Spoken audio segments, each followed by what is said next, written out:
Hey everybody, it's Donovan with the Music Retail Podcast. I want to thank you for being here today and for watching today's episode. I think you're going to really enjoy it.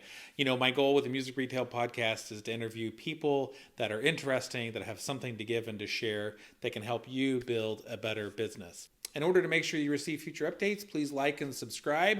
That not only will keep you in the loop for things as they come up, but it also helps the YouTube algorithm to know that people actually like this content and will share it around. Okay? Let's get to the interview. Today's guest is John Kluiter, and John currently is the manufacturer's rep for a few of the brands that we sell and represent at Springfield Music. But in addition to that, John's also has a similar role in the motorcycle and recreational power sports industry. But John and I also have a connection that goes even beyond that, in that I've purchased one of his stores back in 2012. His music store is one of the stores that we purchased. It's our Kansas City location. So our connection goes back quite a ways. And this is an unusual guest for the podcast because usually it's music retailers. But I just felt like with John's background as a former store owner, but then also as a sales representative for some of our brands, and also in another hobbyist industry, that this may be a really interesting conversation. So fortunately, John was willing to give this a shot. And so I think we're going to have a really fun and interesting conversation. So John, welcome to the podcast. Oh, thank you for having me. I guess if nothing else, we can talk about motorcycles. If nothing productive comes from the MI portion. That's true. It will be. It's going to be fun. I have no doubt. And John knows because he's hooked me up with some stuff. But I just got back into motorcycling again last fall, and so yeah, if we get bored of the rest of this, we can certainly jump into that. So tell me a little bit about your business background. I mean, tell me kind of what you did, and then maybe even lead me up to and through the music store days. Yeah. So. I guess a brief history on who I am. I graduated from Northwest Missouri State Teachers College with an education degree, elementary and middle school education. And after my student teaching experience, I knew for sure that I would never teach. So I taught music lessons all through high school and through college. And I guess the long and the short of it is I hated the lady that I was student teaching for so much that I was looking for any excuse I could find to get out of the last week of student teaching, because it's kind of understood that if you get anything other than an A as a student teacher, you probably ought to find something else to do. Well, I got an A on the first half when I taught middle school social studies, but then I had to teach 9 weeks of fifth grade, and I hated it. Really disliked her. She was very bitter.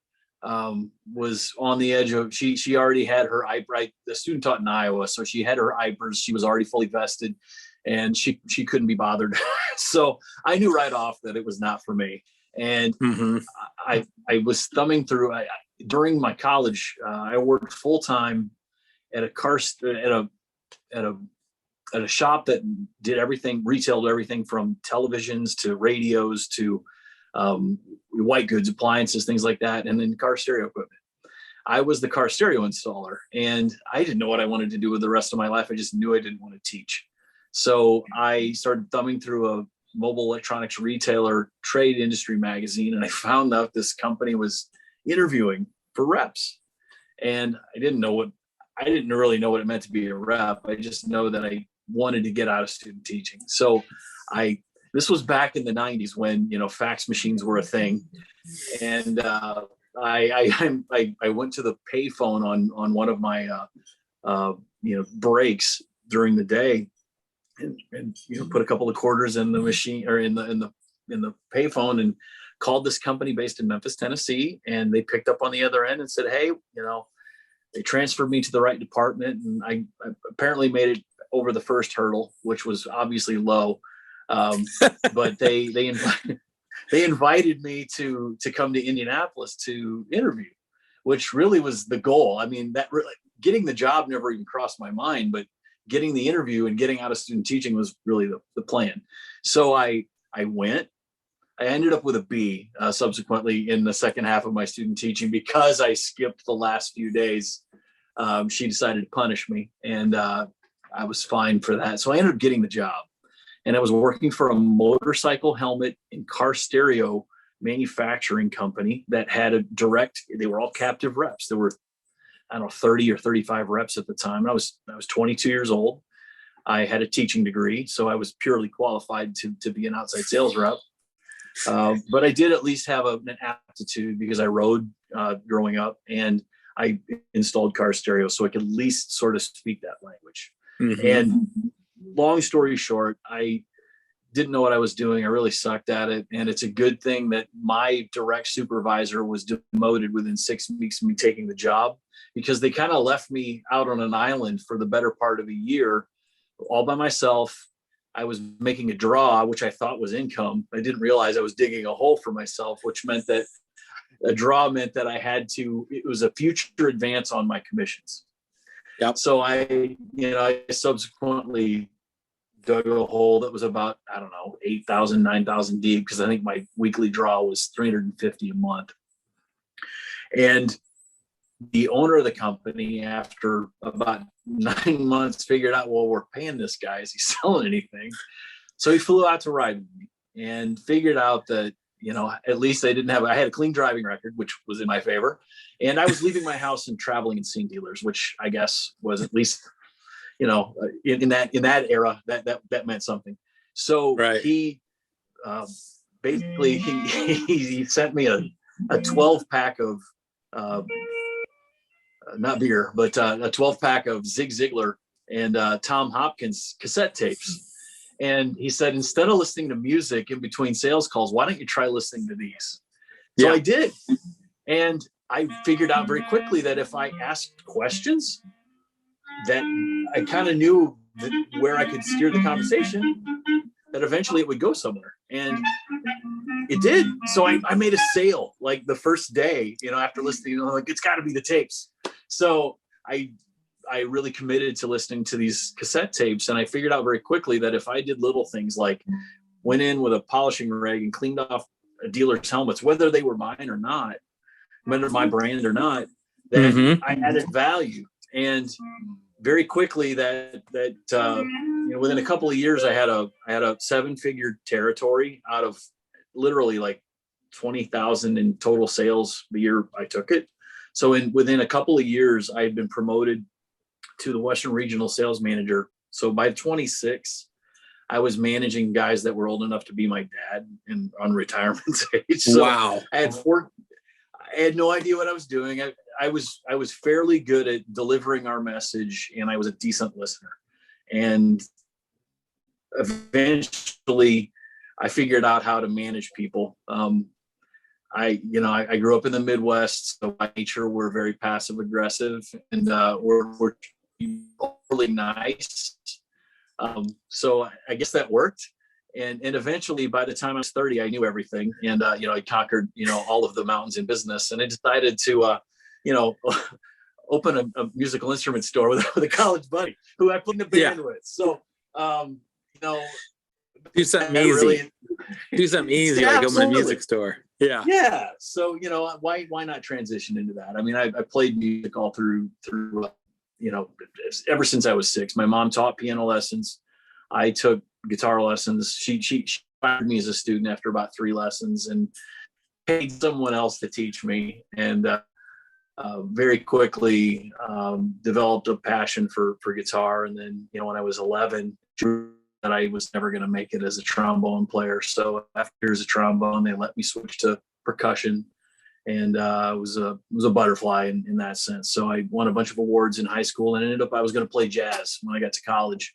And about 3 months into my freshman year, I realized that I was never going to make any money. So I picked education, which teachers make great money. So I mean, right. You're right. I mean, you're married to one. So I mean, I don't know what I was thinking. It really wasn't. But long and the short of it, I ended up basically purchasing the assets of somebody who was getting out of the business And we started with just under 400K in annual revenue. And I don't know, they probably had 75 or 80 students.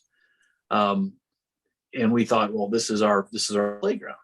We were both absentee owners for the first year and a half. We both had pretty good paying jobs. We started that in 2004. And, our first full year in business, we went from about 380K to 980K. And we grew very quickly. We were kind of that first wave of dealers that embraced the internet.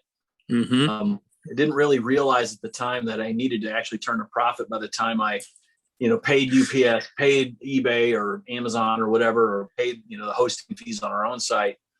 But we learned along the way that, the hybrid business model that we thought we were pioneering, there were a small number of dealers doing it at the time, but it kind of predated everybody jumping into it.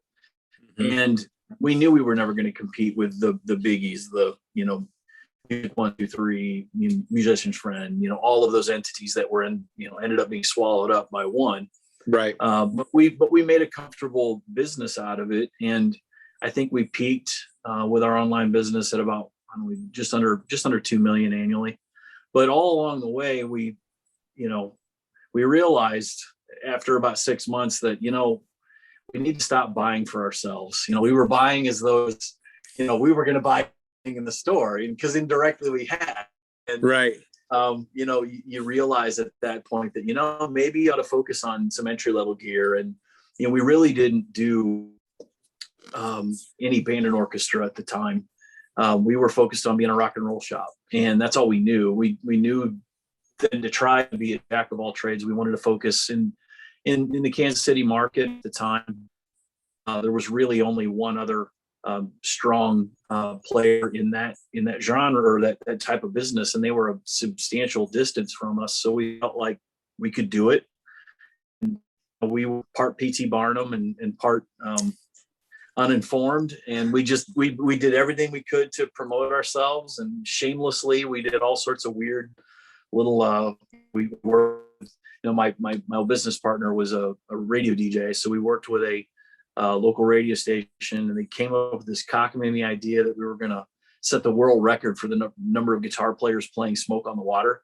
So I think we set the record in, I think, 2006. So there is a Guinness World Records that we were part of. We had, I think, almost 3,000 guitar players playing Smoke on the Water at what was at the time the T-Bone Stadium out in KCK. And it was just absolute. It was a train wreck, but it was one of those things where we ended up being on the Colbert Show. It was awesome. I mean, so there were these little nuggets that it made it fun for us, and we figured if we didn't have fun doing what we were doing, why do it? And I didn't realize you guys were on the Colbert Show. Yeah, so we got like the last 45 seconds. He cut to the video, and then he had a Jackson Randy Rhoads, and he was playing along. It was. I'll have to try to find that sometime, but that is awesome. So we did things like that, and then we realized that, well, the best way for us to make sure that the rent gets paid is to build residual business. And along the way, we figured out that having a lesson program was really important. So we tried to make it fun. We were broad. We had, I think at our peak, we had 16 student studios. You probably know better than I do, because it's at least that building pressure on your mind than mine. But right. We moved in 2009. We had an old location that had, I think, a dozen studios and then no group lesson room. And then we moved about a mile and a half down the road on the same major street. And I think we had 16 studios and then an additional group lesson or rock band studio thing. And so we just kept growing, and we eventually figured out that, maybe selling items below a certain threshold and with a certain margin shouldn't be bothered with on eBay and Amazon. And we just focused on things that were enough margin and enough profit dollars to make it make sense. Yeah. But we had a lot of fun. I miss those days a lot, and I don't miss them at all on others.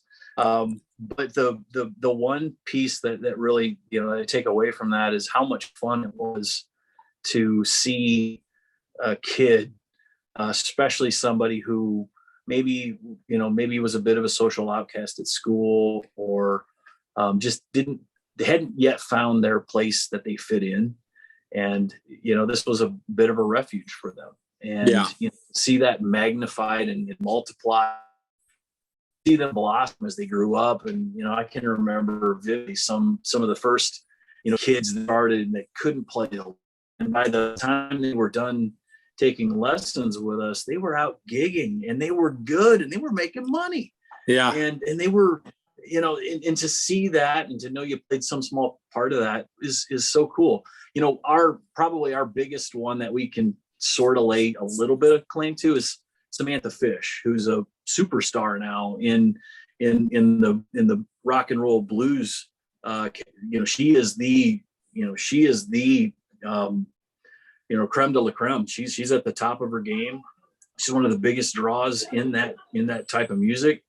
And she took lessons, in our old building. So in the early 2000s. So that was pretty cool. And it at the time when she broke, I like, is that, wow. It never dawned on me that somebody from Kansas City would want to have a career like that. So that was fun to have a very small, insignificant part in her launch. She actually taught one of our she was one of our curators on one of the rock and roll classes toward the before we sold to you. So it's neat to see that sort of thing happening. But when we peaked, I think we were over 500 students weekly, and that just retail would come and go. You can't follow every trend, but the one thing we really focused on was lessons. And I know that that's a major challenge now. Last year, I mean, gosh, it's hard to believe. Literally, this is like the 52nd weekend since the initial shutdown was. Everybody kind of worried that it was going to happen. And then what was it, Tuesday, 52 weeks ago, I think it officially started. So, I mean, it's hard to believe we've had to adapt. I remember, I started this, my current career about 18 months ago. I was unceremoniously invited to find something else to do. I worked for 2 Chinese motorcycle helmet brands in a 10-year span, and I was the vice president of what was it is the largest motorcycle helmet brand in the world. But I got sideways with the organization overseas, and they invited me to find something else to do. And I really loved being a rep. So my plan was I wanted to basically not feel like I was working. I wanted to, I'm willing to work hard, but I wanted to do things where I got to sell the products and work with companies that I enjoyed, and deal with people that I viewed as family and friends. And, I've been able to make a career of doing that and having a lot of fun along the way. And the business model was always to be broad, not just to be in the single power sports channel. Because I had great lines for power sports on day one. I had the best of the best. I was the showy rep. I mean, I don't mean to name drop, but you'll appreciate that. And I had other really good ones in other subcategorical pieces within that channel on day one. But the MI thing I had to work for. But I got a nice break when one of my vendors that I currently work with decided they needed to make a change, new management, and the guy knew me from the store that you acquired, and knew that we were part PT Barnum, and decided we're talking about Breedlove here, right? Breedlove Guitars. Yeah, Breedlove. Yeah. So I work with Breedlove. So Breedlove was the first major brand that offered me a contract, and we had a massive year last year, and this year is much the same, if not even more crazy. I can remember though vividly last March, I was literally flying into Tampa 52 and a half weeks ago to train with Armadillo because like an idiot, I don't know when to stop and not to take more than I can handle. But with this pandemic being declared, I thought, well, maybe I ought to be cautious. And they offered me Minnesota, Wisconsin, the Dakotas and Northern Illinois. And I thought, well, I can cover that. I have a daughter that goes to college in Minnesota. I can deduct it off my taxes. This will make sense. Right. Well, then, crap hit the fan with the virus, and several other vendors found out that I was doing it. And rather than reacting like, well, you're spreading yourself too thin, I think everybody panicked, and everybody kind of wondered if a number of dealers were going to end up having to shut. I was thinking, oh crap, I'm going to have to try to find a real job now. Mm-hmm. And the long story short that everybody, watching this knows is that certain categories within MI exploded. Yeah. And yes, it was really, the month of March and part of April were very quiet. And, I had a lot of time to think about what I was going to do next. Yeah. But then all of a sudden it broke loose. And interestingly, because of the other sales channels that I'm involved in, the motorcycle industry, the bicycle channels, it was like a mushroom cloud. And all at once it went from there's nothing going on and I'm it's the end of my career to I need to hire people. And, I was a one person operation, and there are now 4 of us. I have full-time inside sales and support. I have 2 additional people on the road, and it's all we can do to keep up even still. So it's been a lot of fun. We've been very blessed. I didn't see it coming, which is even makes it more fun. But the interesting thing that I've seen over the last year is that the stores that have had success in a broad sense, not that there's any paint by numbers formula to it, but the stores that have had success, whether they be bicycle, MI, motorcycle, or even car stereo. Yeah, I have some car stereo lines as well. But they've found ways to be creative in reopening. Some of the stores that I worked with MI never had to shut down because they did repair work. So by their local jurisdiction, they were considered essential. Right. So I don't know how, being a luthier is essential, but I also don't know how being a motorcycle mechanic is essential. But hey, it was beneficial for me and and for them. To see that begin to kind of, it went from very dark to very bright in the matter of, I don't know, maybe a week and a half. And I remember, we were doing our social distancing, sitting on the front of our house, in front of a fire pit with some neighbors. And I got a random text from a dealer with an $11,000 fill-in order of motorcycle helmets. And I looked at it and I thought, that can't be right. Where it's shut down. Right. And so I texted the guy. It was like 7:00 in the evening. He's like, no, man, we've had a monster week and I need this stuff as soon as possible. And then literally the next Monday, I started seeing fill-in orders for musical instrument stores. And I thought, well, this is weird. It's got to be the stimulus money, because by then, started to flow and it stopped, as I know and it's hard to kind of celebrate when you see other industries and other segments within our channel struggling mightily because they're so focused on one segment of their business. But it's been an interesting dichotomy last year to see the feast and the famine within. As I started to explore what I was going to do with Minnesota in particular, right on the heels of that, my first trip was the week before George Floyd was murdered. So it was still shut down. Minnesota was very slow to reopen by comparison to the other Midwestern states, some of which never shut down. But to see that, and then the week after that, you're seeing the areas I was in like literally on fire. Right. And, it's very sobering. And to see some of the stores that I'd been in looted or boarded up and literally all of the gear removed and now they're appointment only. I mean, they've had to adapt, but they've found ways to make it work. It's so sad though, to see out of one tragedy, an entirely different one, and completely unrelated, decimate an area. And Right. To see, surrounding markets around the Twin Cities thriving. And then just over the border in Wisconsin, same thing. It's thriving. They're thriving.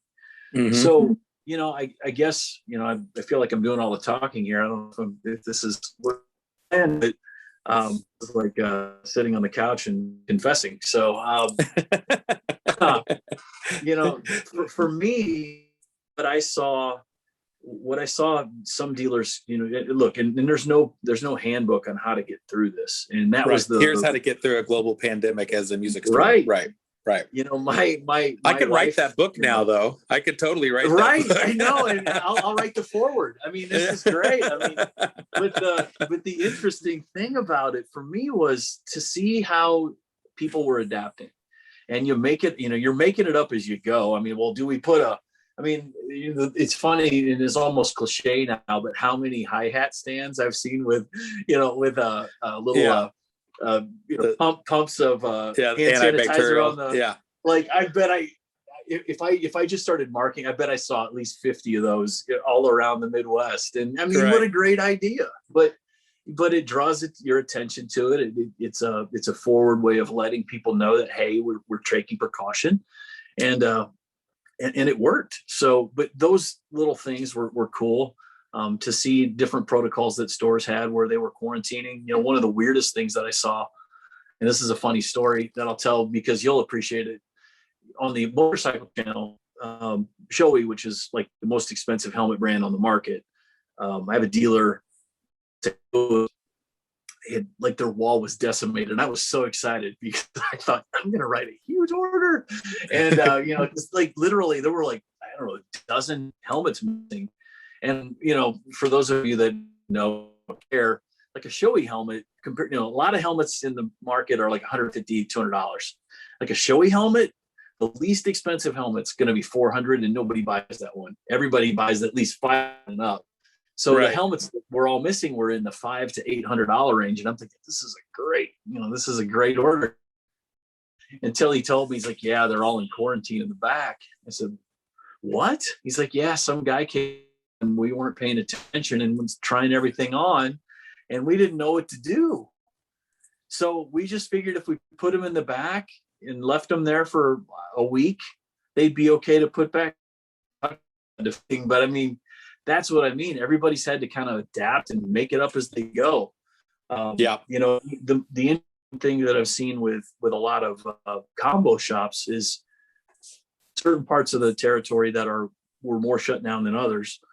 The by appointment, and it was such a great way to. It was almost like it was a pre-close close. Yeah. Like if this person is willing to come in and set an appointment, they're going to buy something. I think that's something that we're going to try to continue keeping on, that ability for people to schedule appointments, even without, not because of any kind of pandemic risk, but certainly for certain types of transactions, people buying more expensive merchandise, for example.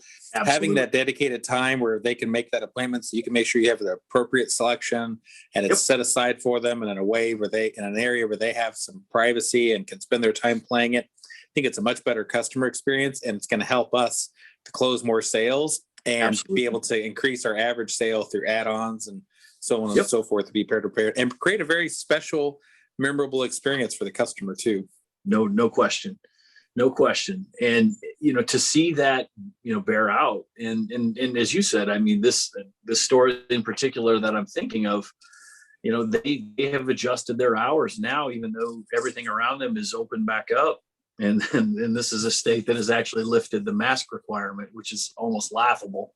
It's pathetic, but to see that happen, but for them to say that 2 days a week, we're open, but by appointment only. We're here, but the only way that you can enter is if you schedule some time.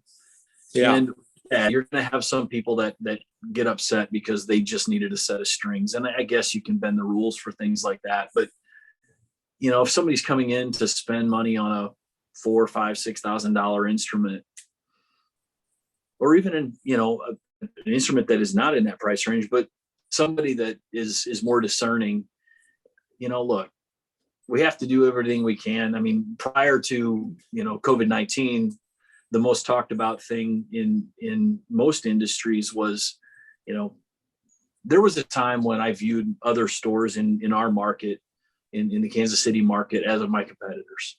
And I guess to a much lesser extent, you could still make that case. But let's face it, the internet and primarily Amazon really is the competitor. And it's the same in every channel. In any, in the interest about the motorcycle industry and then the musical instrument industry as a whole, is they cater to roughly the same amount of population. There are so many, and I'd love to get smart enough to realize this 20 years ago, but it was not the case. It was just, I fell up the stairs like jump. And what I will tell you though is roughly 4% of the population rides, and somewhere in that same range plays an instrument. And when you're dealing with as you said earlier, the luxury item, or an item that it's not a need, it's a want, it's a hobby.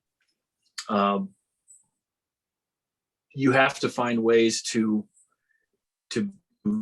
differentiate. I got interviewed in an MMR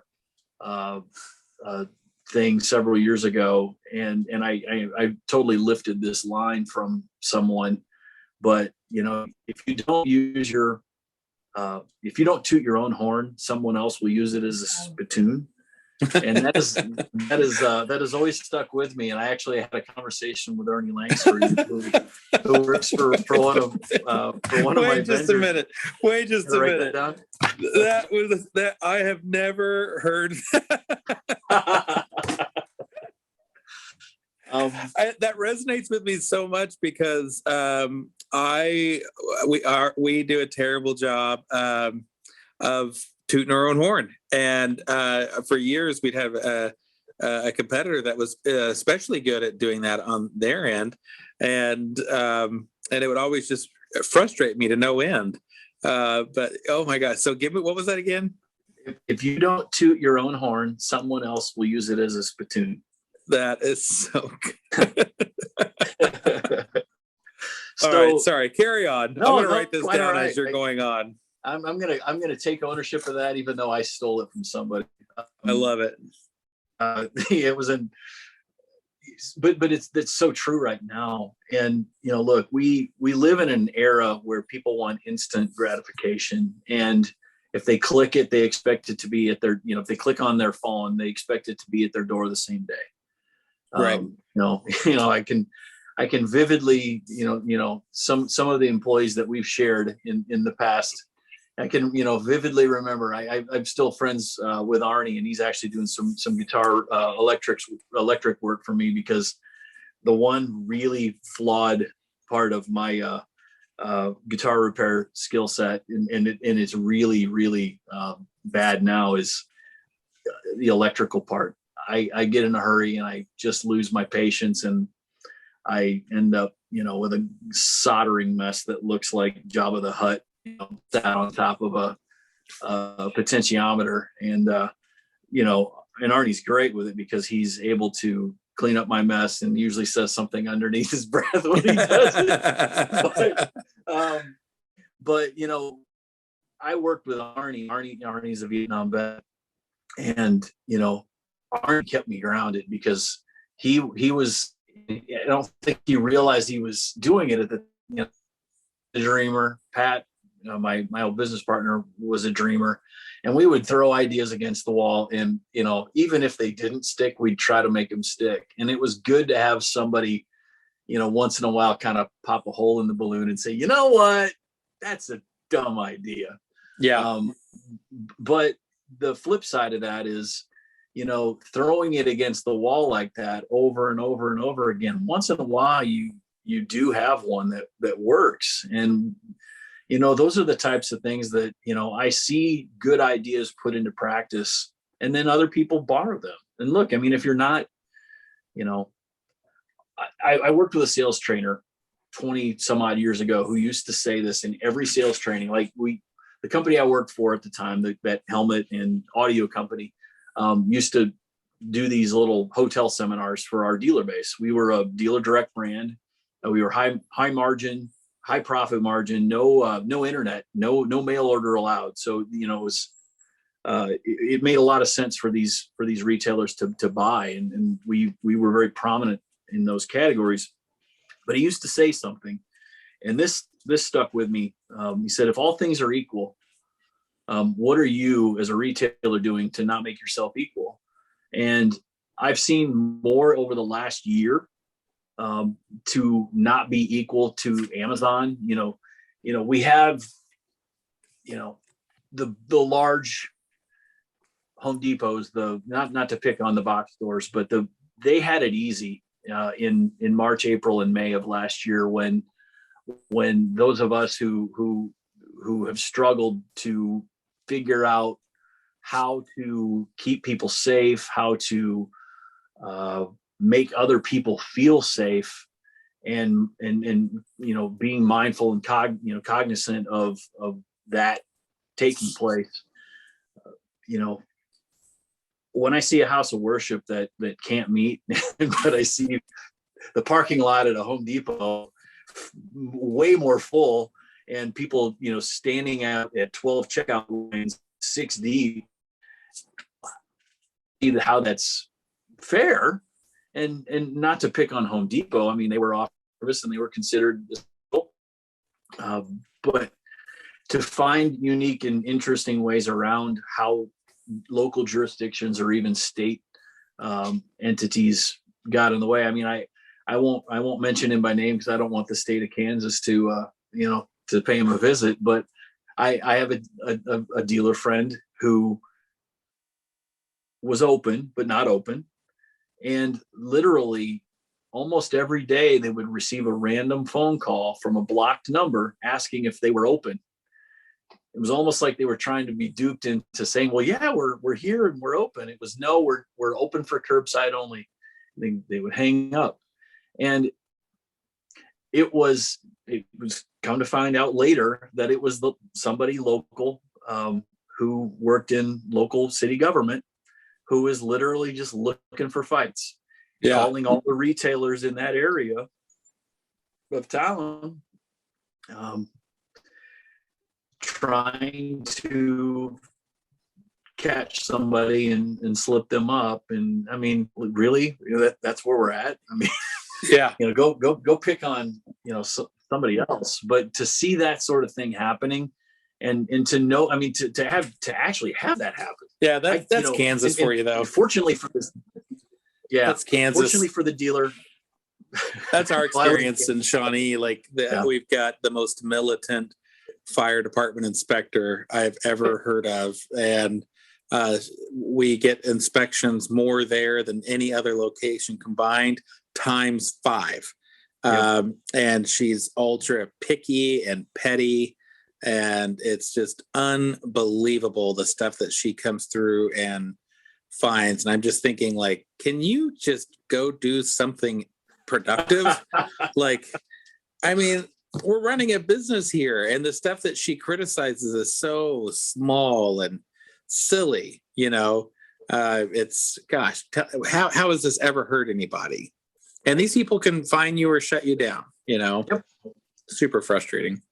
Tell me, share with me some things, because it's interesting. I think a lot of people maybe didn't realize that the motorcycle industry and the music industry are about the same size, which then got me thinking, like, maybe I should do a new shop that does motorcycles, guitars, and cigars. Like, those are all the things, and bourbons. Those are all the things that I like, or whiskeys. I like whiskey. So I'll just do a shop that does those 4 things. So what are some things that you've seen in the motorcycle industry that you think could be adapted to be beneficial or successful or useful for the music industry? Well, that's a good question, and one I hadn't really given any thought to. So I'm just kind of shoot from the hip, and I'm going to anecdotally tell a quick story.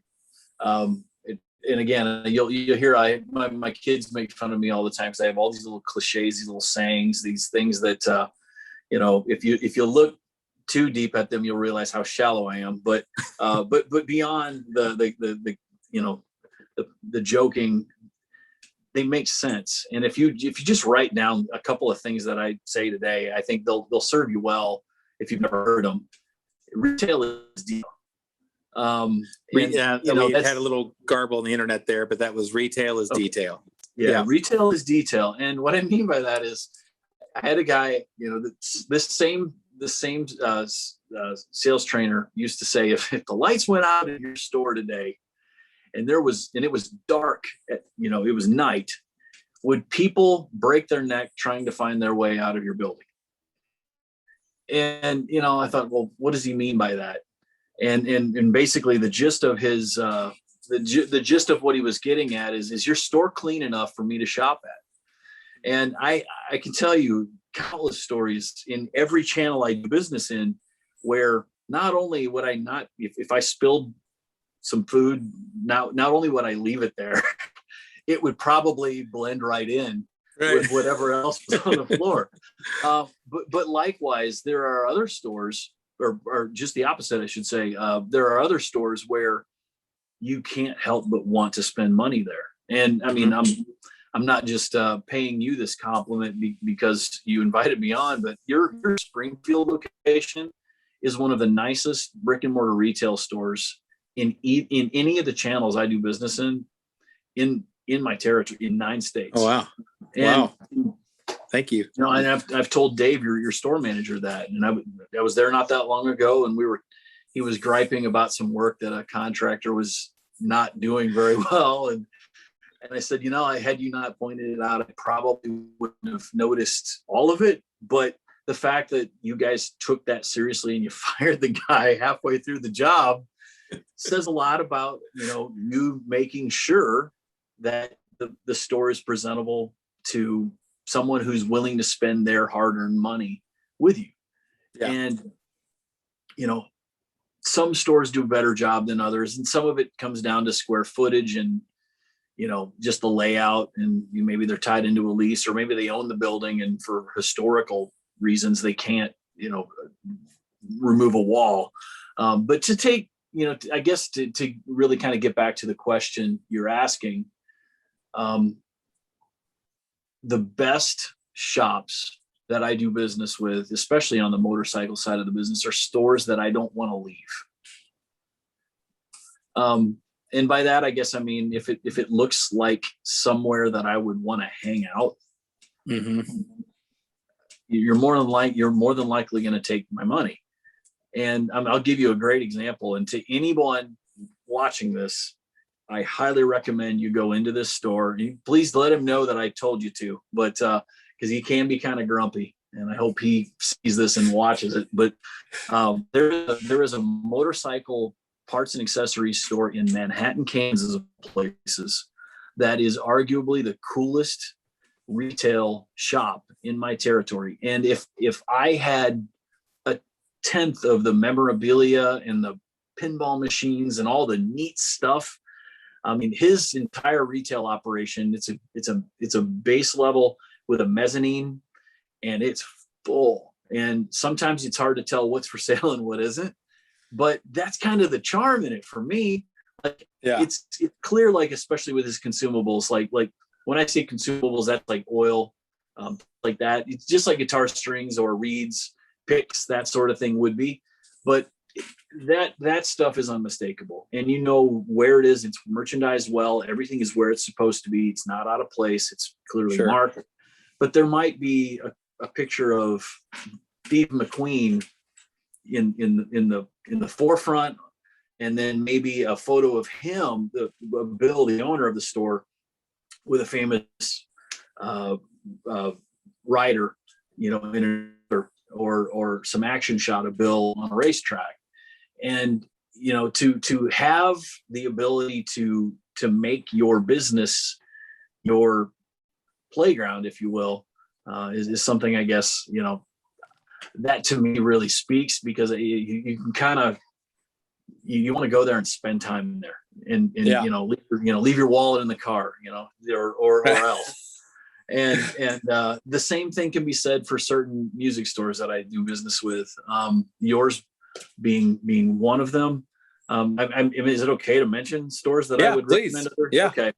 A store, God rest his soul, Sean Lidgett passed away this past a year ago, January. But Lidgett Music in Council Bluffs, Iowa, is another one that has a remarkable looking retail presence in the for a guitar shop. And you can't go in that store with your wallet and leave empty-handed. You might just buy a shirt or some picks, but you walk into that store and you feel, oh no. So when I see stores like that, they get it, because that speaks to me. Now I'm definitely more in the rock and roll combo world than I am in band and orchestra. But our last year we really made an effort to broaden our horizons, and we didn't do it very well, but we tried to begin renting to schools. So I have an appreciation for the stores that do that very well. And it's another skill set. It's another skill set, and honestly, to do it really well, it's probably a totally separate skill set that oftentimes is best done when they're kept separate. Different. A lot of times, it's different kind of customer. A rock and roll shop and a school music dealer are traditionally not the same shop. So, I won't argue with you, but I'm just thinking of the people that are most successful in both those categories. Sure. People that are truly. I find a lot of people that are stuck in the middle because they're trying. We're trying to do band instrumentals. We want to try to do guitar, and we're going to sell a couple of drum kits. And we had someone ask for an accordion the other day. We should stock an accordion. And it's just that model worked for a long time for music stores, but now it just seems like that customer is wanting to go in and kind of get a focused experience with people that are experts that know their stuff and what they're doing, and less of a general store type thing for music stores. And it may swing back someday, but that seems to be this being able to specialize a little bit seems to help. That makes a lot of sense. Obviously we see certain categories within each do better than others right now. From my perspective, the past couple of years, amp sales have really trailed off, but both acoustic and electric instruments are killing it. Hopefully that pendulum swings back, and suddenly they're gonna be shamed into buying a tube amp instead of some sort of a modeler that they've been playing through. But the pendulum usually does swing in that setting. But I guess to take it one step farther, one thing that I think a lot of motorcycle dealerships, that the mega line dealerships, the big entities, there's one in your market, in the Springfield market, that I think does a phenomenal job of setting up retail space. That's Honda of the Ozarks, and they're up off of 44. You have to kind of wrap around Glenstone and take the side road to get to them, but they do an amazing job of making you want to spend money in their store. I mean, because they've created thoroughfares within each department that you have to walk through or past something you didn't know you needed in order to get to the thing you did know you needed. And much like the grocery store business model, where you put the eggs and the milk and the consumables somewhere where you make them walk past the cereal or the whatever, that same type of thing in that store is done very well. And there's a store in the St. Louis metro area out in St. Charles called Big St. Charles that does a great job of retailing. And you could make the case that Harley Davidson, as a rule, does a pretty good job of that. But the problem with that business right now is that they're in a bit of an identity crisis. They're aging out, and it's happening before our eyes. So their business is trailing off more quickly than even they were planning for. And you're seeing the pendulum, so to speak, swing the other way, where the metric stores, the Japanese franchises and the European franchises, are the beneficiary of that, because they were really on hard times after 2008 when credit dried up and it was hard to get financed for anything. Those businesses, a third of those closed.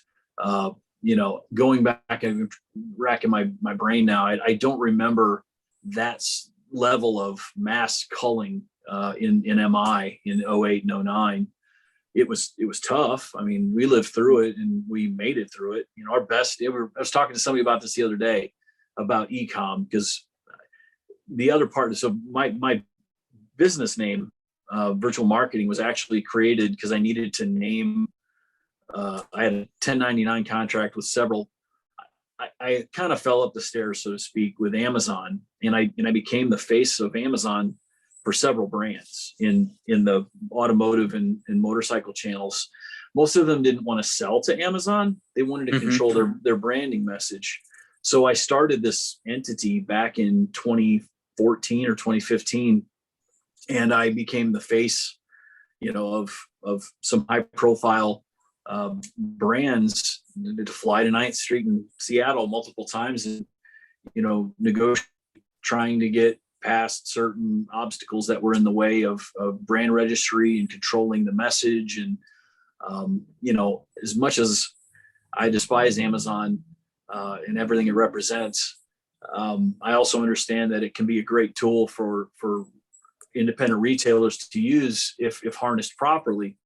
And one of the things that I think Amazon, that a lot of retailers take for granted, is that they've tried to create a user experience where it's almost like you're touching the item and you're not having to touch that item. So there's something that can be taken away from that for every brick and mortar store, even if you don't have a strong e-commerce presence. But you can, those are translatable things that work well in Reverb if you use them properly. And the thing that you have to do is you have to start to use, you have a device in your hand that is far more powerful than the supercomputers of 30 years ago, than the television cameras from 20 years ago. And really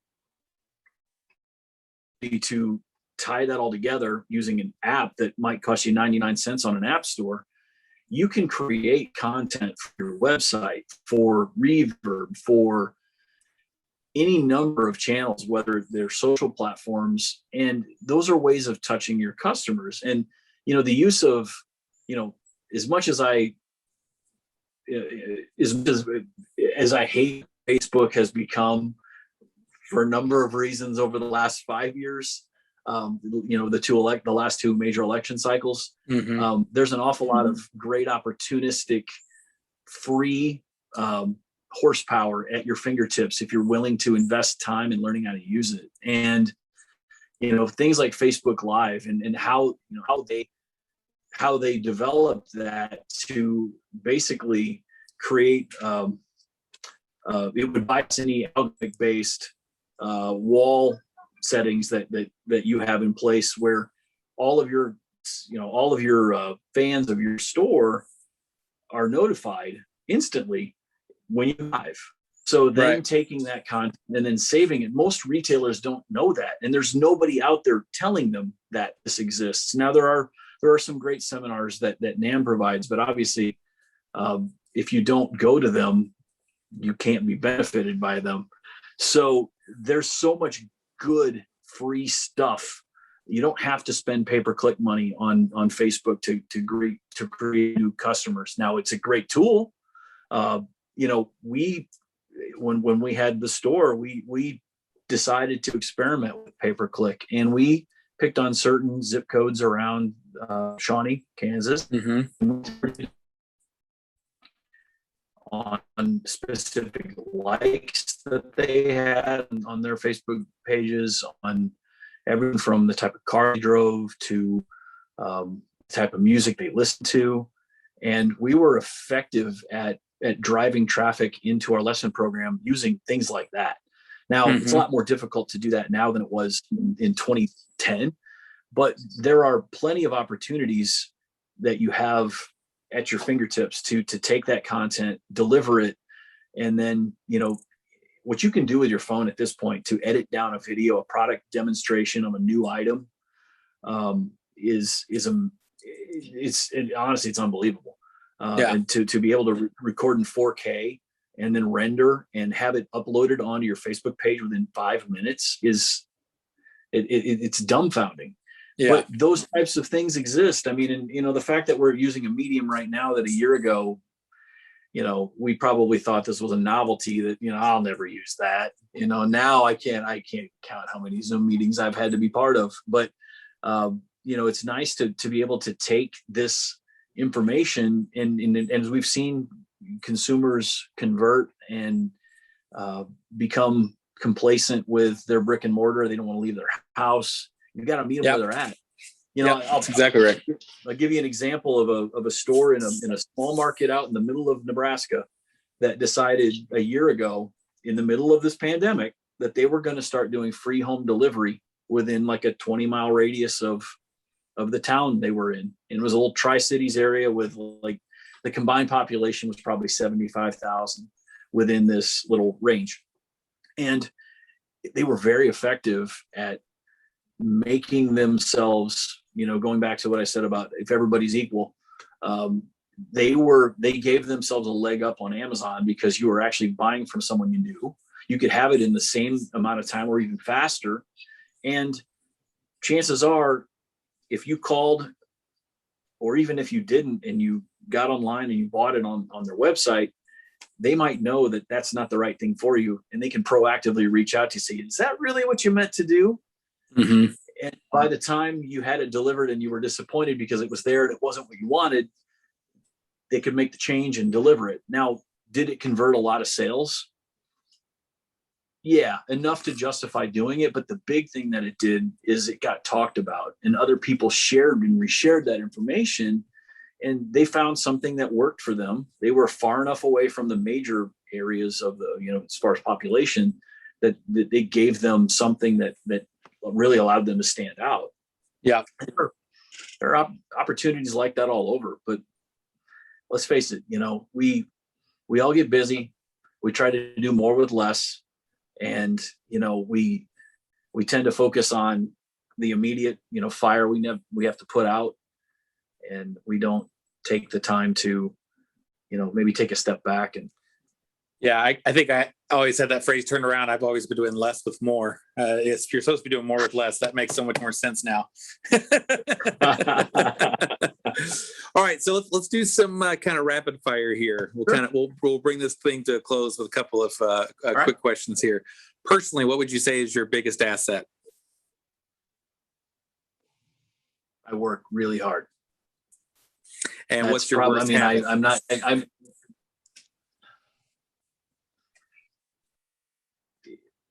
as cliche as it sounds, that might be it, because there are days that I let things pile up on my desk. I'm not even going to turn my iPad around and let you see it. But, I don't like taking office days, because I feel like if I'm taking an office day, my competitor is out, eating my lunch. So I out of fear, I'm always on the road. I'm always traveling. I'm always seeing dealers, when in reality, that means I'm probably not following up as frequently as I should, or I'm not, returning emails in as timely a manner, doing the little things, being more proactive.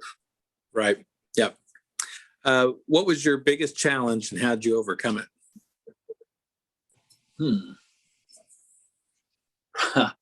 Probably 2008. It was probably more than anything an act of God. We were completely unprepared, and we really didn't have enough cash on hand to weather that coming. And I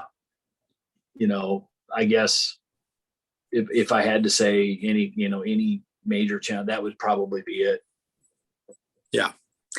Where do you see the music business, the music retail being in the next year? What do you think is going to happen in the next year for music retailers? My interest changed on that. 6 months ago, I would have told you that it would be easy to find used gear, and that and then the price of instruments would have plummeted. because all these instruments would be back to work and on to the next thing. But I think that 21, I've heard this, I've never read this anywhere, but I've heard people say that 21 days of doing the same thing forms a habit. I think that a year into a pandemic where a lot of people rediscovered passions they didn't know they had, whether it was riding a motorcycle or playing guitar or teaching yourself how to knit or whatever it is, Mm-hmm. I think that it's sticking. And I see in pop culture right now, when you saw, what's her name? Her. I am so bad. I have so much gray hair.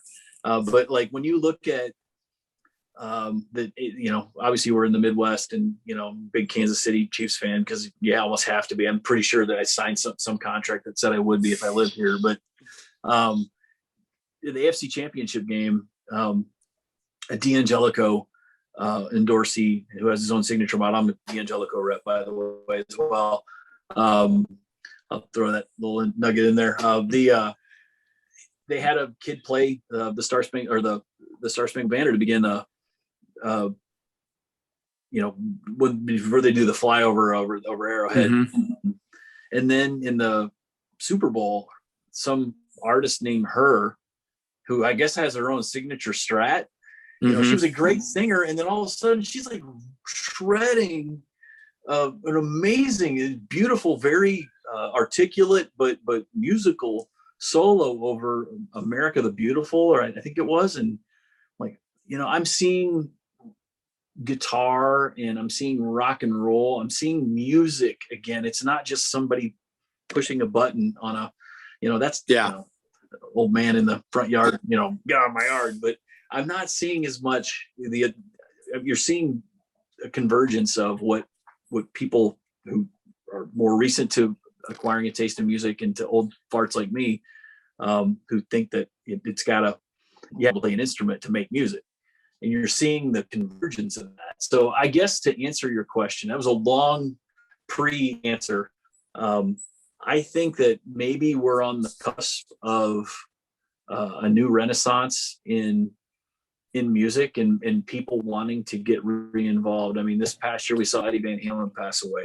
He's the reason I'm probably in the business at this point, right or wrong.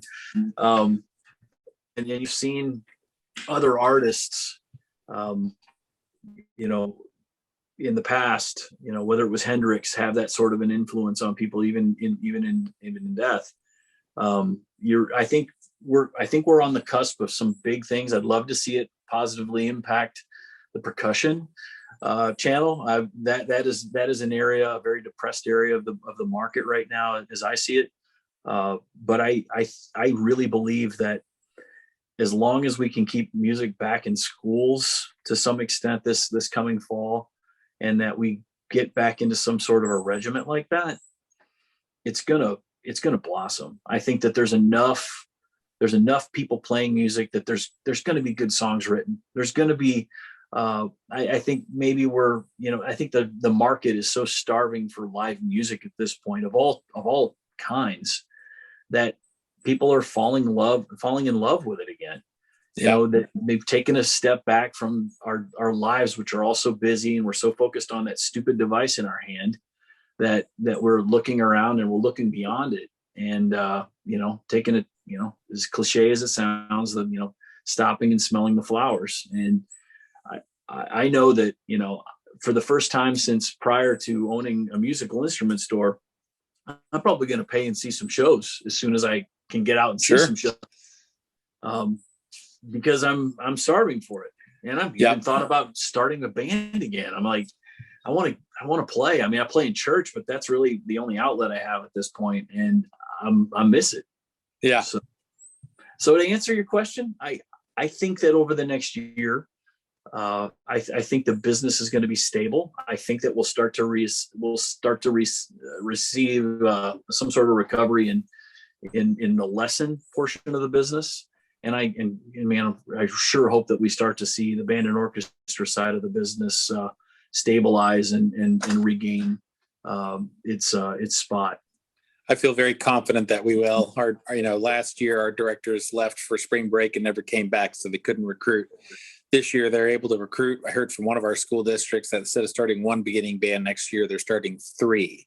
So, and that's in Shawnee actually. So, I think they're gonna find a way to get all that to kind of rebound. So I'm very optimistic about it. Final question for you then is, if you could send a message to the younger you, what would you say, and what time period are we talking about? And it can't be buy stocks and shit like that. It's got to be something business or personal advice. Business related. Okay. That's a hard one because, I'd love to see myself some trouble. I guess you learn so much from the experiences you have. I mean, you and I have talked about, we're both roughly the same age, and we both started, as captive reps in different industries, but in that type of business nonetheless. I learned so much during those first 8 to 10 years of doing that it prepared me to be dumb enough to try and open my own retail business. But, we had varying degrees of success, depending on how you measure it. And that prepared me to be a national sales manager and then a vice president. So it's hard to say that I would, hey, don't take this job, don't chase the title. If we're just speaking monetarily, I should have probably never stopped being a rep. Should have always stayed in that gig. But boy, that's a hard one. I guess if anything, maybe don't buy the Ford Expedition in 2002. Keep the Ford Escape, because the price of gas was going to jump like almost triple. So, I mean, all jokes aside, I can't really, as far as my career is concerned, I can't really say that I would do anything differently to this point. But you sure, everybody wishes things would have turned out differently to a certain extent. But, sure. You wouldn't be where you are if you haven't gone where you've been. Right. So, yep. Yeah, absolutely.